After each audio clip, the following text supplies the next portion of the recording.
Yo, assalamualaikum warahmatullahi wabarakatuh. Buat teman-teman semuanya yang sudah ada di YouTube Solusi Hutang MB. Gimana tadi? Udah ditonton apa belum video yang saya update mengenai jangan sampai di hari kemerdekaan kita besok ya, Anda malah nggak bisa merdeka karena terampas banget gitu loh, berada di bawah tekanan yang sangat sulit untuk Anda keluar, bahkan sangat sulit untuk Anda lepas dari hal-hal seperti itu. Jangan ya, karena kita sudah merdeka itu puluhan tahun. Jadi jangan sampai teman-teman semuanya malah tidak ikut merayakan kemerdekaan Indonesia esok hari ya, 17 Agustus. Oke, kali ini yang mau saya sampaikan buat teman-teman semuanya, penyerangan data melalui media sosial itu makin digencar-gencarkan karena ya, pinjol-pinjol itu akan mencari satu sumber di mana orang itu mampu untuk mereka tekan. Mereka pasti akan berpijak pada satu posisi itu gitu loh. Contoh kayak datang ke rumah. Kalau Anda menunjukkan suatu ketakutan, mereka akan setiap hari melakukan penekanan dengan cara siap-siap, siapkan dana, kami akan berkunjung dengan RT dan RW. Kalau misalnya teman-teman ketakutan dengan penjara atau pidana atau proses ke jalur hukum, setiap hari Anda akan ditakuti. Nanti tim kami juga akan datang ke rumah Anda, visit dengan polisi dan pengacara, penasihat hukum kami dan segala macam. Itu karena kebiasaan kita juga, kita yang menunjukkan suatu ketakutan. Sehingga mungkin kalau Anda pun jadi debt collector, pasti Anda akan melakukan hal yang sama, di mana nasabah Anda merasa tidak nyaman dan di mana nasabah Anda akan melakukan pembayaran. Karena peluang itulah yang dilihat oleh debt collector, sehingga dia melakukan tindakan-tindakan di mana tempat Anda ketakutan. Ya, ketika Anda ketakutan, debt collectornya melihat peluang, besar kemungkinan dia akan mendapatkan tagihan. Itu tujuannya. Oke. Ini mereka melakukan penyerangan terhadap media-media sosial seperti Facebook, seperti Instagram, seperti TikTok, dan akun media sosial lain dari teman-teman semuanya. Dan di sini kita bacakan dulu, bukan soal di media sosialnya, tapi peringatan-peringatan, pesan-pesan buta itu masih saja hal itu yang mengganggu bagi teman-teman semuanya, terutama yang baru telat bayar atau tidak mampu bayar di pinjol-pinjol legal ya. Biasanya mereka selalu ketakutan walaupun itu adalah pesan buta. Ini, Anda tidak mau selesaikan tagihan, kenapa Anda menyepelekan tagihan ini? Segera konfirmasi paling lambat 30 menit. Sebenarnya teman-teman nggak perlu takut dan nggak perlu khawatir dengan hal-hal seperti ini, karena mereka tidak menyebutkan nama aplikasi. Dan habis itu kenapa diam saja? Tagihan Anda sudah terlambat 6 hari. Anda mau kabur atau bagaimana? Tagihan Anda 2.112.318 rupiah ya. Itu Anda silahkan gandingkan jumlah tagihan yang tertunggak per hari itu dengan nominal yang mereka sampaikan dengan yang ada di aplikasi Anda. Mana yang paling sama? Kalau ada yang sama dan sinkronkan dalam hal itu, dan Anda hentikan pembayarannya ya. Setelah dicek, ada beberapa keterangan palsu yang Anda cantumkan di saat pengajuan. Apakah Anda bermaksud untuk melakukan peminjaman untuk tidak mengembalikan? Jadi ini nggak usah diabaikan, nggak usah terlalu Anda pikirkan juga, abaikan aja gitu loh. Karena mereka akan mencoba mencari di mana titik kelemahan dari si debitur itu gitu loh. Jadi mereka akan berupaya sampai dibilangin ada pemalsuan dan segala macam ya. Jadi nggak usah Anda hiraukan lagi gitu loh ketika kita menerima pesan-pesan buta yang tidak menyebutkan nama aplikasi. Oke, inilah yang saya sampaikan tentang yang mana di sini dia menyampaikan, Bang, gue dapat chat kayak gitu lagi penuh ancaman. Memang chatnya banyak banget di sini ya, tapi tidak satu pun dari chat ini yang menyebutkan nama aplikasinya. Bentar lagi poster telanjang keluarga lu babi. Lo tai bener lo, ini mana nih, lo sangar juga ya, bisa sangar lo baik, gue bisa lebih baik, gue harusnya nggak usah diladenin juga gitu loh. Ketika mereka ngechat itu nggak usah diladenin juga, tinggal Anda hapus aja udah gitu loh, nggak ada, kalau nggak blokir udah selesai gitu kan.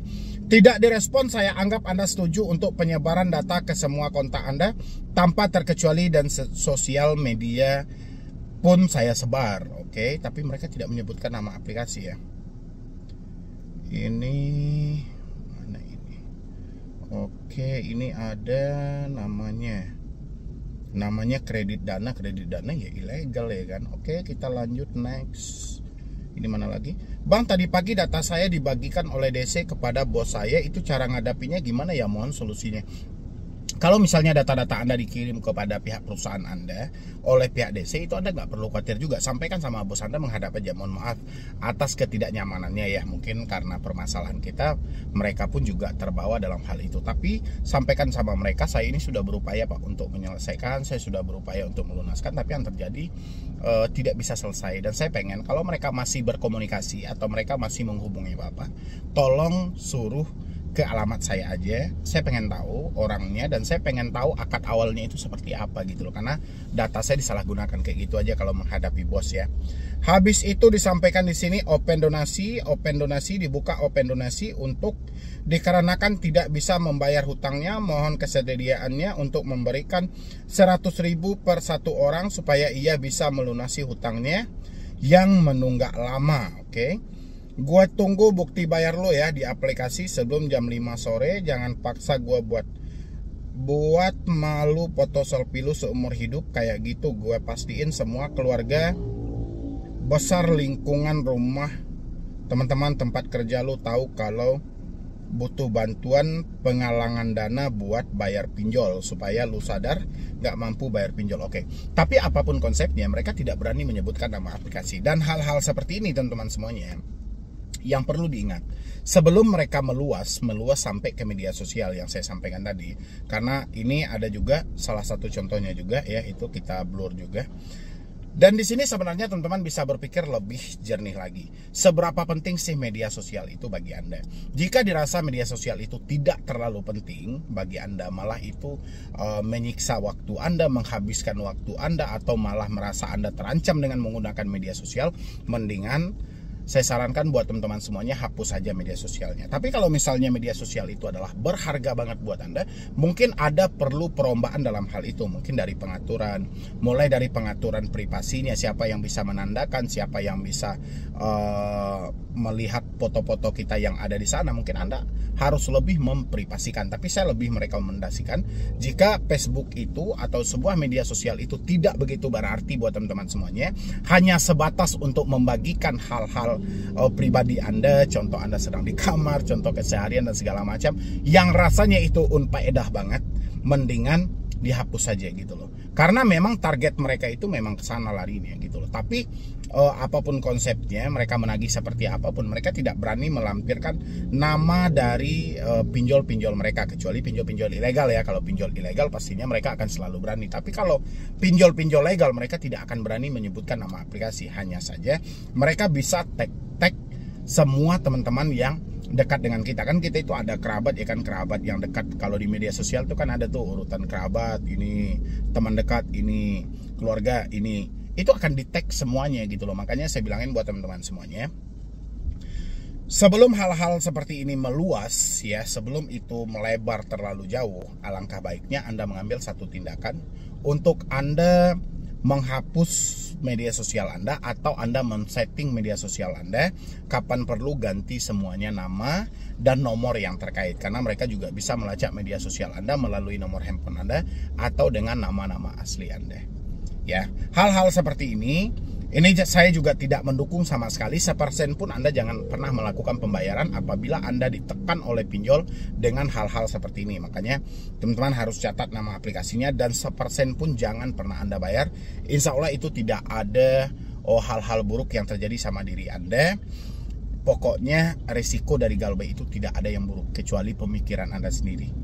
Ya, jadi kompak buat teman-teman semuanya yang hari ini masih ditakut-takuti dengan sebar data ke media sosial, sebar data kepada kontak. Selagi mereka menekan Anda dengan sebar data, ya sudah, kata sebar data itu kita simpulkan sama dengan hutang Anda lunas, tidak perlu Anda bayar 1% pun. Ya, itu buat teman-teman semuanya. Jadi jangan ada lagi cerita, Bang, mereka akan berkunjung nanti ya ke kantor saya, ke rumah saya. Jangan buang dulu pertanyaan itu jauh-jauh. Sekarang kita selamatkan dulu bagaimana pemikiran kita bisa tenang. Insya Allah kedepannya akan baik-baik saja. Ya, pokoknya besok kita sudah merdeka loh. Jangan sampai Anda dijajah terus. Kalau seperti ini berarti Anda dijajah terus. Anda tidak bisa move on dan Anda tidak bisa lepas dari jeratan pinjaman online. Harusnya Anda harus keluar, paksa diri Anda untuk keluar dari semua ini. Ya, mungkin dari saya cuma itu aja dulu. Mudah-mudahan ini bisa membantu buat teman-teman semuanya. Pokoknya chat-chat yang tidak sesuai lagi dengan aturan yang berlaku, hentikan semua pembayarannya dan Anda cari tahu itu pinjolnya apa. Oke? Jadi sekian dulu dari saya, Medi Bruni. Wassalam. Yo, assalamualaikum warahmatullahi wabarakatuh. Selamat sore buat teman-temanku semuanya, khususnya yang sudah ada di YouTube Solusi Hutang MB ya.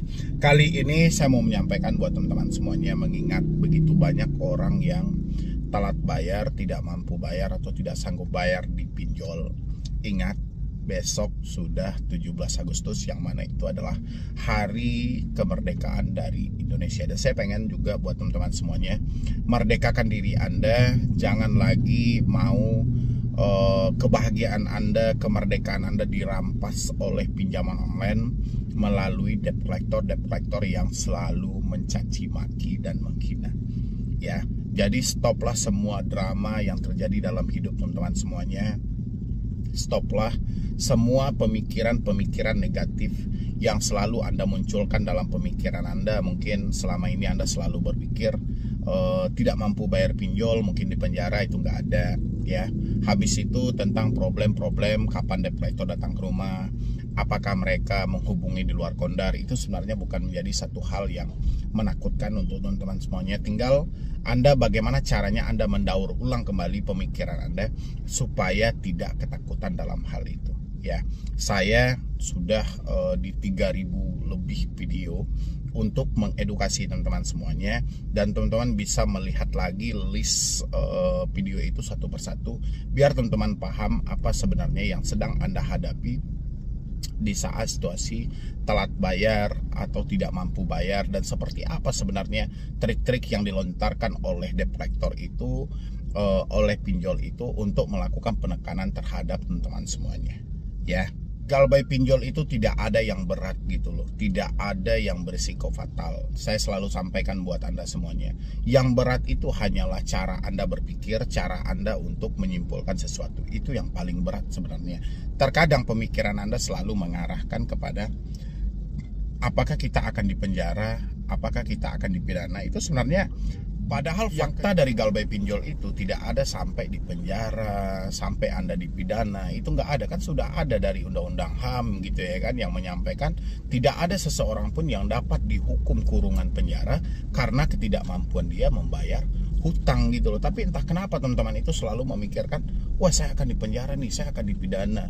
Itu udah nggak benar ya. Itu untuk teman-teman semuanya, melalui video ini saya sampaikan, mudah-mudahan teman-teman semuanya bisa paham, bisa mengerti untuk kedepannya tidak ada lagi yang perlu Anda takutkan di tengah situasi Anda tidak mampu bayar, Anda tidak sanggup bayar. Meskipun duit Anda sudah tidak ada, atau misalnya, oh bang saya tidak mampu lagi bang, ya sudah nggak ada masalah gitu. Anda tidak mampu nggak ada masalah gitu. Yang penting jangan sampai terjadi gali lubang tutup lubang. Ini aja PR Anda. Bagaimana caranya Anda menahan diri supaya Anda tidak terhanyut dengan ancaman, Anda tidak terhanyut dengan tekanan yang diberikan oleh debt collector, supaya tidak terjadi gali lubang tutup lubang ya, supaya tidak terjadi Anda menjual-jual aset-aset yang ada gitu loh, supaya Anda tidak masuk dalam drama-drama debt collector.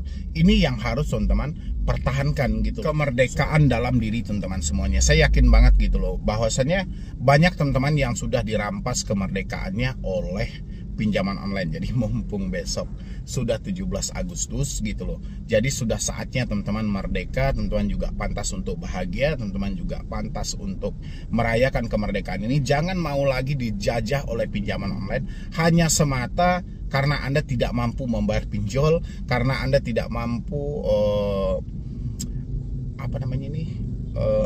mengikuti kemauan-kemauan dari mereka gitu loh. Yang penting Anda coba stabilkan lagi pemikiran Anda, jangan sampai terhanyut dengan tekanan dan ancaman mereka. Dan habis ini saya juga bikin video, nanti saya update nanti sekitaran jam 7 malam atau habis-habis maghrib gitu loh.